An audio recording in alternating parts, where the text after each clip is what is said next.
So I just got home from work and great night, but I'm finishing up my stew and I'm gonna taste it and I will show you guys how it looks now. It's thickened up and I did add more veggies later. Like I said I would. Added some more so that they didn't overcook some of the things that I wanted to add in.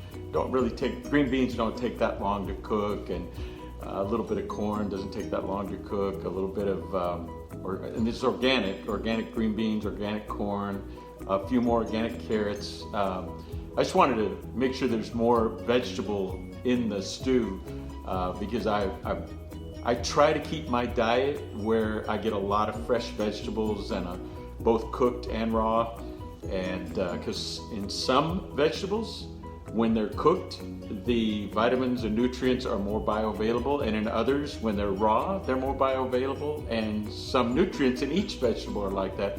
So I try to get a mixture of both. I'll eat like a raw piece of celery, a raw piece of carrot, a raw tomato, a raw pepper, a raw mushroom, and then I'll use those in my cooking as well. So I get all of that, plus berries and fruit and nuts and seeds, because all that's so good for you. But anyways, we'll check on the stew here in a minute and I'll show you how it looks.